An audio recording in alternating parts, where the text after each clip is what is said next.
Assalamualaikum warahmatullahi wabarakatuh. Halo semuanya, bertemu kembali pada video pembelajaran hari ini. Nah, di pertemuan ini kita akan belajar tentang sistem pencernaan pada manusia. Namun, sebelum kita mulai masuk ke pembelajaran tersebut, Bapak ingin membuka pertemuan kali ini dengan sebuah pesan seperti ini.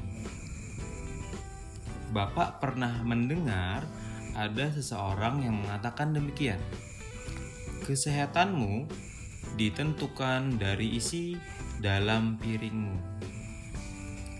Setelah kita pikirkan bersama, menurut Bapak pernyataan ini ada benarnya loh.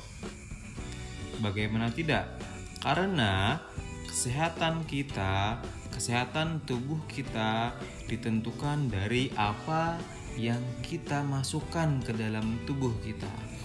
Jika makanan yang masuk ke dalam tubuh adalah makanan yang baik, maka otomatis makanan tersebut juga akan berdampak baik bagi kesehatan tubuh kita. Demikian pula sebaliknya.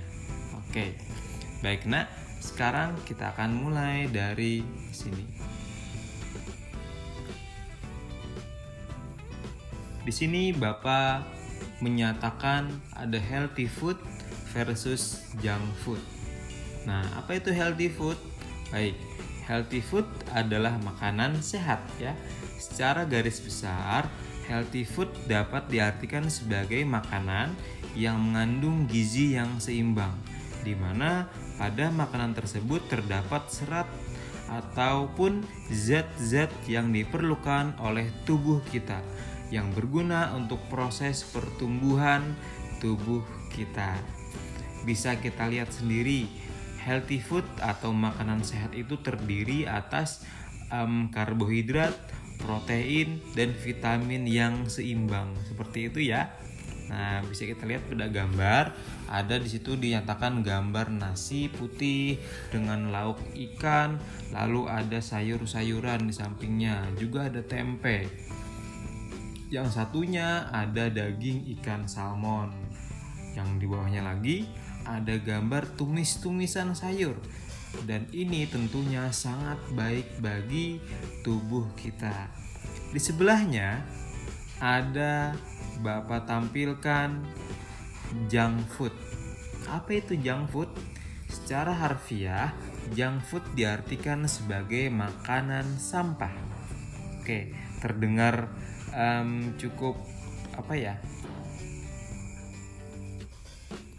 terdengar cukup ini ya artinya ya. Baik, Bapak akan sampaikan kepada kalian. Maksud dari junk food tersebut adalah makanan yang ternyata tidak dibutuhkan oleh tubuh kita sendiri. Oke, di mana ada makanan tersebut mengandung kalori yang tidak seimbang. Karena memang makanan tersebut mungkin saja mengandung banyak sekali kalori yang berlebih atau bahkan mungkin sangat rendah kalori, serta mempunyai gizi yang tidak seimbang, mengandung banyak lemak, serta mengandung garam dan pemanis bahkan perasa yang sangat tinggi, dan tidak menutup kemungkinan juga mempunyai pengawet makanan yang tentunya jika dikonsumsi akan berdampak negatif bagi kesehatan tubuh kita.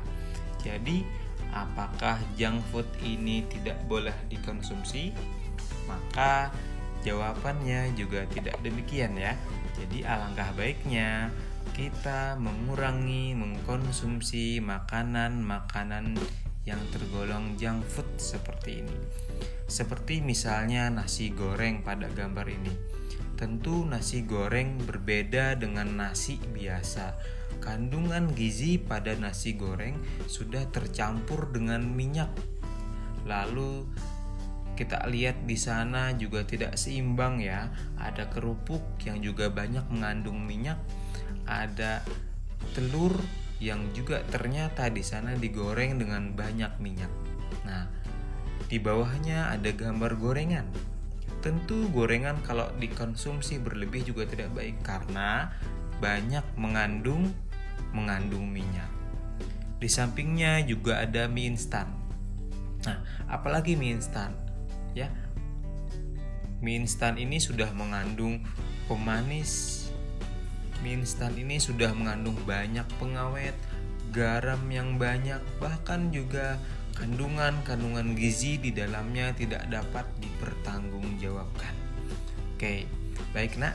Jadi alangkah bijaksananya kita mengkonsumsi makanan yang memang berguna atau memang sehat bagi tubuh kita. Baik.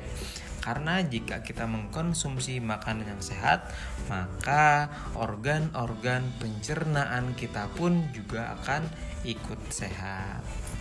Nah, baik, kita akan masuk ke materi kita ya, yaitu sistem pencernaan manusia. Sistem pencernaan manusia dimulai dari mulut, kemudian kerongkongan, berikutnya adalah lambung, lalu usus halus, usus besar, rektum, dan terakhir adalah anus. Inilah sistem pencernaan pada manusia. Oke. Di sini terlihat gambar dari organ pencernaan manusia.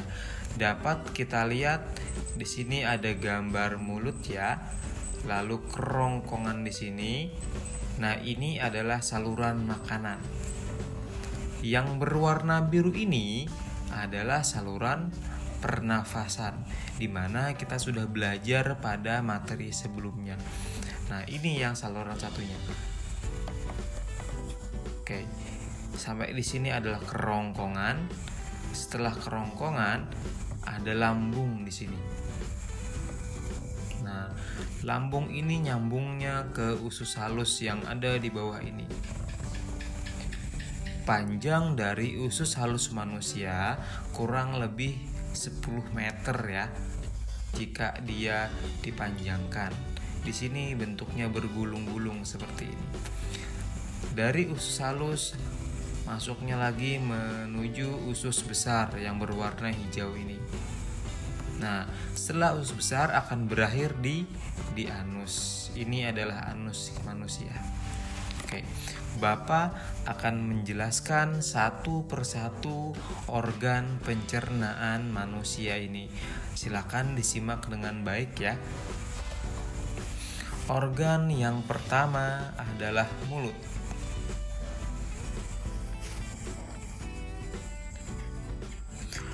Mulut adalah awal dari saluran pencernaan. Faktanya, proses pencernaan manusia dimulai bahkan sebelum proses menggigit. Kelenjar ludah menjadi aktif saat seseorang melihat dan mencium hidangan makanan. Setelah mulai makan, mulut akan mengunyah makanan menjadi potongan-potongan yang lebih kecil agar mudah dicerna. Air liur pun akan bercampur dengan makanan untuk memecahnya menjadi bentuk yang dapat diserap dan dapat digunakan oleh tubuh. Setelah menelan, lidah memasukkan makanan tersebut ke kerongkongan kita. Oke, setelah dari mulut ini, maka makanan akan masuk ke kerongkongan. Ini adalah kerongkongan. Fungsi utama kerongkongan adalah untuk mengantarkan makanan yang sudah dikunyah di mulut ya, melalui proses selanjutnya menuju lambung. Nah, gerakan kerongkongan mendorong makanan ini secara berkontraksi disebut dengan gerakan peristaltik ya. Nah, seperti itu. Dari kerongkongan, makanan akan diteruskan menuju lambung kita. Ada 3 fungsi utama lambung. Yang pertama, fungsinya adalah sebagai tempat untuk menyimpan makanan sementara. Jadi, makanan yang kita makan apapun itu akan ditampung terlebih dahulu pada lambung kita. Nah, selanjutnya lambung akan mengaduk, akan mencampur, akan memecah makanan tersebut dengan gerakan yang bernama gerak peristaltik, seperti itu ya. Oke, selanjutnya makanan tersebut setelah dicampur dan diaduk, maka makanan tersebut akan dihancurkan dengan bantuan enzim-enzim yang ada pada lambung. Di antaranya adalah enzim pepsinogen serta dengan menggunakan asam lambung. Fungsi asam lambung ini adalah untuk membuat makanan menjadi lebih cepat hancur. Lalu dengan asam lambung ini maka akan mengaktifkan enzim yang ada pada lambung tersebut. Nah, setelah di lambung selesai diproses, selesai dihancurkan, maka makanan akan diteruskan menuju usus halus. Oke, di usus halus ada 3 bagian yang harus dilalui makanan. Yang pertama, makanan akan melalui usus 12 jari. Fungsinya adalah makanan di sini akan dicerna, akan dipecah secara kimiawi dengan bantuan enzim-enzim yang ada pada usus 12 jari. Selesai pada usus 12 jari, makanan akan diteruskan menuju usus kosong. Nah, ngapain di sini? Pada usus kosong ternyata makanan juga akan dicerna lagi, akan dihancurkan lagi secara kimiawi,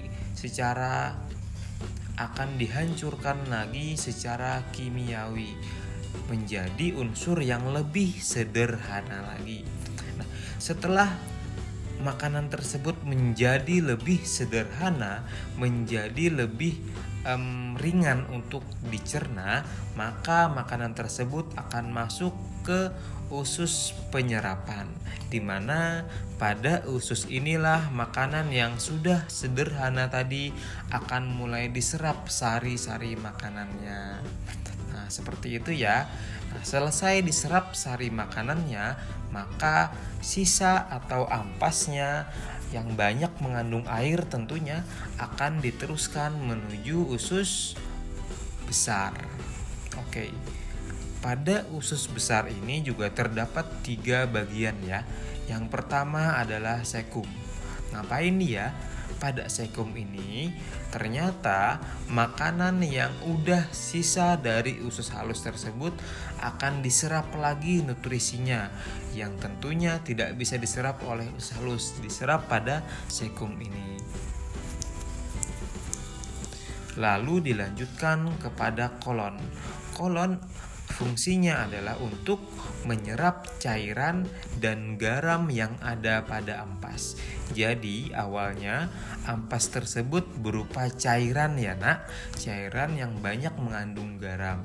Nah, pada kolon inilah mengeluarkan lendir-lendir tertentu yang fungsinya untuk menyerap cairan-cairan pada ampas tadi agar ampasnya menjadi padat. Nah, setelah pada kolon terserap cairannya, maka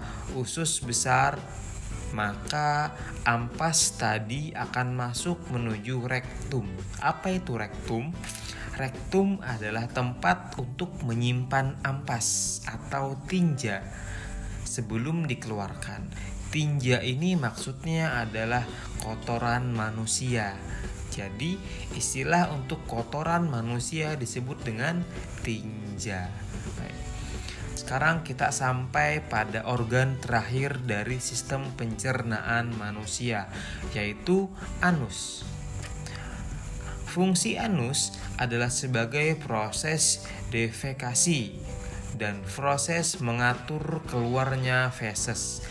Defekasi adalah proses untuk membuang kotoran sisa pencernaan dalam bentuk tinja.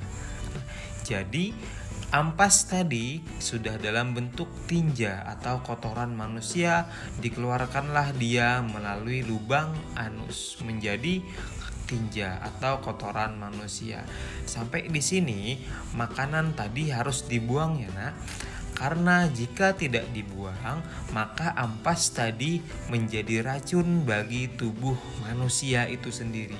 Makanya organ manusia yang terakhir adalah anus ini berfungsi membuang sisa-sisa makanan ini.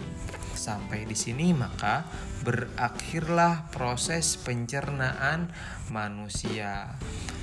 Dari awal sampai akhir ini sudah dijelaskan bahwa organ-organ manusia di sini bekerja dengan sangat luar biasa. Mereka bekerja dengan sendirinya tanpa perintah dari otak. Nah, seperti itu ya, Nak. Baik, di sini Bapak akan menampilkan fungsi setiap organ pencernaan manusia.